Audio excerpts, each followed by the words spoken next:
Dan kali ini kita akan membahas tentang korespondensi satu-satu. Penasaran? Yuk kita cek sama-sama. Oke teman-teman, kali ini kita akan melanjutkan pembelajaran tentang relasi dan fungsi. Kalau kemarin kan kita sudah membahas tentang relasi dan fungsi, yang secara bentuk ya mungkin terlihat sama, tetapi fungsi itu berbeda dengan relasi. Kalau fungsi itu kemarin kan mempunyai syarat, yaitu setiap domainnya kemarin harus punya pasangan. Sementara relasi itu tidak memiliki syarat apapun. Dan kali ini kita akan masuk materi relasi fungsi yang terakhir, yaitu korespondensi satu-satu. Apa itu korespondensi satu-satu? Korespondensi satu-satu adalah salah satu jenis relasi atau fungsi yang memiliki suatu syarat. Syarat suatu relasi maupun fungsi bisa menjadi korespondensi satu-satu jika semua anggota domain tepat memiliki hanya satu pasangan di daerah kodomain, dan juga sebaliknya, kodomain mempunyai satu pasang dengan daerah domain. Dan definisi di atas menyebabkan suatu syarat tambahan, yaitu suatu relasi atau fungsi yang bisa menjadi korespondensi satu-satu apabila jumlah domain sama dengan anggota kodomain, dan juga sebaliknya. Nah, korespondensi satu-satu ini pada dasarnya itu sama seperti fungsi pada umumnya. Namun, syarat dari korespondensi satu-satu ini lebih ketat daripada syaratnya fungsi. Kalau kemarin syarat fungsi itu adalah setiap domainnya harus memiliki satu pasang, dan kodomainnya sendiri boleh berpasangan, boleh bercabang, ataupun boleh tidak berpasangan. Tapi korespondensi satu-satu, semua anggota, baik itu domain maupun kodomain, harus memiliki tepat satu pasang, dan tidak ada anggota domain maupun kodomain yang boleh berpasangan bercabang maupun tidak dipasangkan sama sekali.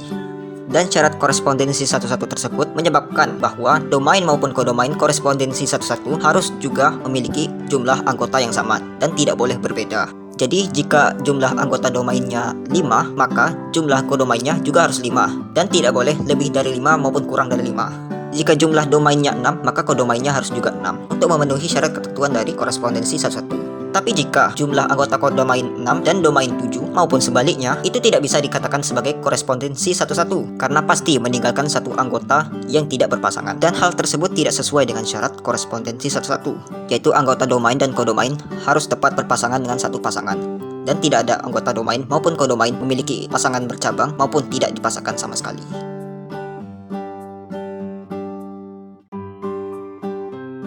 Baiklah, agar tidak bingung, aku akan kasih contoh soal untuk menentukan yang mana yang merupakan korespondensi satu-satu.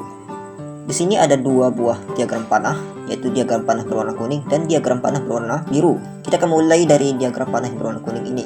Langkah pertama dalam menentukan korespondensi satu-satu adalah kita akan melihat apakah jumlah domainnya sama banyak dengan jumlah anggota kodomainnya.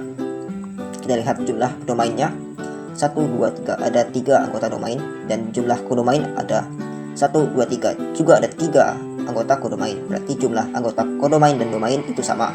Dan yang kedua dalam menentukan korespondensi satu-satu adalah kita akan lihat apakah kodomain dan domain itu berpasangan. 1 berpasangan dengan 5, 2 berpasangan dengan 4, dan 3 berpasangan dengan 6, maka memenuhi syarat. Dan yang terakhir kita akan tentukan apakah ada anggota kodomain maupun domain itu bercabang atau tidak. Kita lihat di sini di anggota warna kuning ini tidak ada yang bercabang, berarti jelas diagram warna kuning ini adalah korespondensi.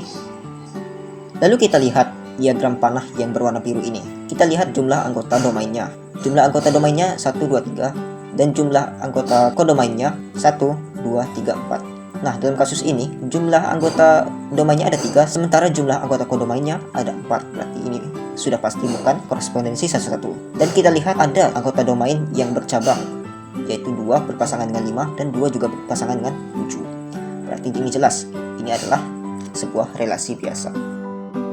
Dan materi terakhir dari korespondensi satu-satu ialah kita akan menentukan kemungkinan-kemungkinan yang bisa menjadi sebuah korespondensi satu-satu. Materi ini sebenarnya hampir mirip dengan materi untuk menyatakan banyaknya kemungkinan fungsi yang terbentuk yang sudah dibahas sebelumnya. Tetapi untuk menyatakan kemungkinan untuk menjadi sebuah korespondensi satu-satu, ada beberapa hal yang harus kita perhatikan, yaitu dua buah himpunan yang dapat menjadi suatu korespondensi satu-satu jika kedua himpunan tersebut memiliki jumlah anggota yang sama.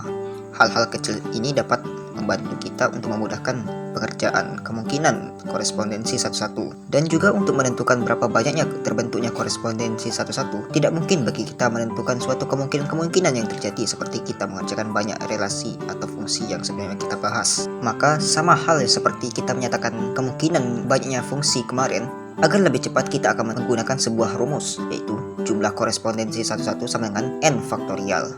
Dengan syarat jumlah anggota domain sama dengan jumlah anggota kodomain. Oke, agar tidak bingung, aku akan kasih satu contoh soal untuk menentukan banyak kemungkinan korespondensi satu-satu dari dua himpunan yang berbeda. Di sini ada soal yaitu, diketahui himpunan A yang terdiri dari 1, 2, 3, dan 4, dan himpunan B yang terdiri dari 5, 6, 7, dan 8. Yang jadi pertanyaan adalah, tentukan banyak kemungkinan korespondensi satu-satu dari dua himpunan tersebut. Dalam menentukan korespondensi satu-satu, hal yang paling ditentukan atau hal yang paling diperhatikan dalam menentukannya adalah jumlah antara domain dan kodomain itu harus sama. Di sini kita lihat himpunan A itu terdiri dari 1, 2, 3, dan 4. Jadi ada 4 anggota di himpunan A. Lalu kita lihat himpunan B, ada anggota 5, 6, 7, dan 8. Berarti himpunan B ini ada 4 anggota juga. Nah, karena himpunan A dan B sama-sama memiliki jumlah anggota yang mirip, maka ini memenuhi syarat dari korespondensi satu-satu. Maka banyak kemungkinan kedua himpunan ini menjadi korespondensi satu-satu adalah n faktorial. N ini diperoleh dari jumlah anggota domain dan kodomain yang terlihat sama, yaitu 4 faktorial sama dengan 4 kali 3 kali 2 kali 1 sama dengan 24 kemungkinan.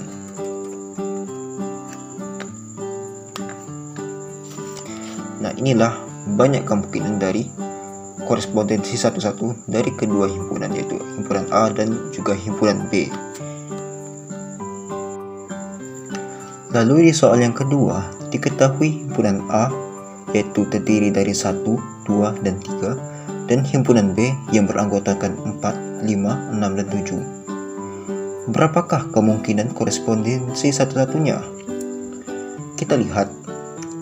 Pertama-tama kita akan hitung jumlah anggota di himpunan A terlebih dahulu, yaitu ada 1, 2, 3, ada 3 himpunan. Lalu kita akan lihat jumlah anggota di himpunan B, yaitu 1, 2, 3, dan 4. Berarti jumlah anggota himpunan B adalah 4. Dan kita akan lihat di sini himpunan A itu terdiri dari 3 anggota, sementara himpunan B itu terdiri dari 4 anggota. Syarat terjadinya korespondensi satu-satu adalah jumlah antara himpunan 1 dan himpunan yang kedua, anggotanya itu harus sama banyaknya. Di sini kasusnya beda, baik itu himpunan yang pertama maupun himpunan yang kedua itu memiliki jumlah yang berbeda. Jadi hal ini tidak akan memungkinkan korespondensi satu-satu akan terjadi. Maka jumlah kemungkinan korespondensi satu-satunya adalah 0. Oke, itulah penjelasan singkat dari aku. Semoga bermanfaat. Wassalamualaikum warahmatullahi wabarakatuh.